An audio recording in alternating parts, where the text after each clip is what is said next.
Bonjour, aujourd'hui je vous raconte la première fois que j'ai été en contact avec quelqu'un qui était fâché que je lui dise qu'une maladie se guérissait.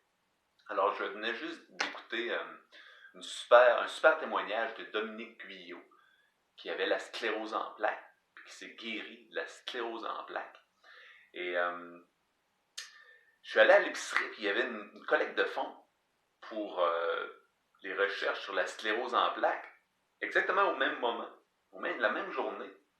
Et là, la madame m'a dit, voulez-vous donner pour la sclérose en plaques? Pour la sclérose en plaques? J'ai dit, ben non, j'ai dit, ça se guérit déjà.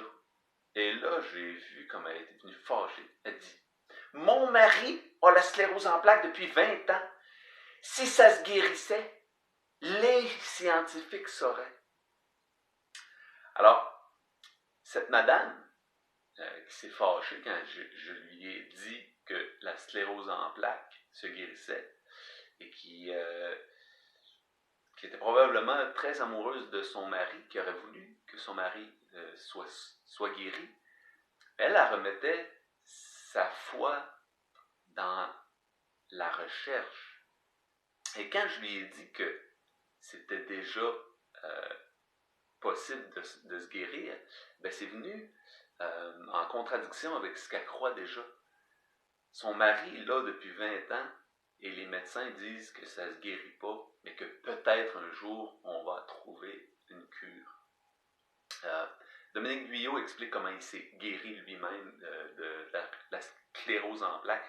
Donc la sclérose en plaques, si vous ne savez pas, c'est la destruction de la gaine de myéline, qui est une enveloppe protectrice qui parcourt les nerfs. Et bon, cette enveloppe-là est détruite, puis ça fait en sorte que l'influx nerveux se communique pas. Donc les gens perdent graduellement l'usage de leurs membres, de leur motricité. Alors, Dominique Guyot, comment il a fait pour se soigner? Ben, c'est que cet homme-là, il avait toujours rêvé que quand il allait prendre sa retraite, il allait partir en bateau, faire le tour du monde en voilier. Et quand il a appris qu'il y avait cette maladie, qu'il voyait que ça se dégénérait, comme il dit, il perdait des petits bouts à chaque jour. Au fur et à mesure que le temps passait, ben, il perdait l'usage d'un bras. Ou, je pense qu'à un moment donné aussi, il a perdu l'usage d'un œil. Il voyait juste d'un œil. Et là, il a décidé de partir tout de suite. Il explique que c'est un homme très stressé au travail. Donc, d'un coup, tout le stress est tombé. Et aussi, chose intéressante, c'est qu'il s'est mis à manger des fruits et des légumes, et un à la fois. Parce que il se promenait de part en part dans les Antilles, il achetait des fruits, puis il mettait ça dans la cale, et comme il était tout seul sur le bateau, il fallait toujours qu'il s'occupe des voiles. Alors, il descendait dans la cale, il restait peu de temps. Alors, il remontait. Et ensuite, donc, lui, il a fait une cure de fruits, puis une cure de... En fait, on appelle ça l'instinctothérapie. C'est de manger qu'est-ce que tes sens te disent que tu dois manger. Alors, comme si le corps savait qu'est-ce qui est bon. Et évidemment, ben, il s'est nettoyé en faisant sa cure de fruits. Et il a coupé aussi tout ce qui était pas physiologique à l'alimentation, tout ce qui était polluant.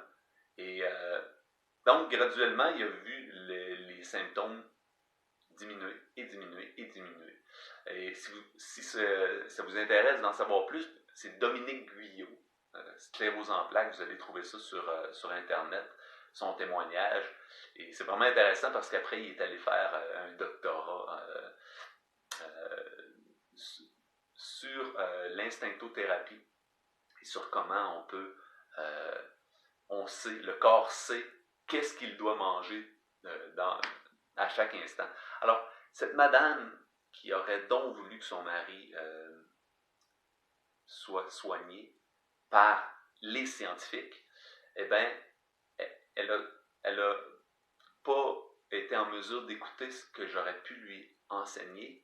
J'aurais pu, disons, elle aurait pu dire, ah oui, mais pourquoi on on ne le saurait pas. Et comment tu penses que ça peut être guéri?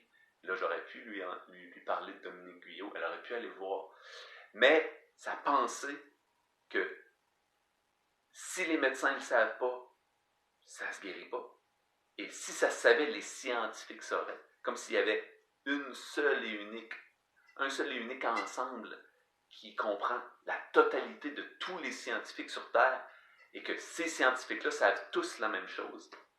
Alors, malheureusement, c'est ces paradigmes qui ont fait en sorte qu'elle n'a pas pu être en contact avec la vérité qui pourrait soigner la maladie de son mari. Alors, je vous souhaite que vous puissiez changer vos paradigmes sur la santé et en venir à croire que toutes les maladies peuvent être guéries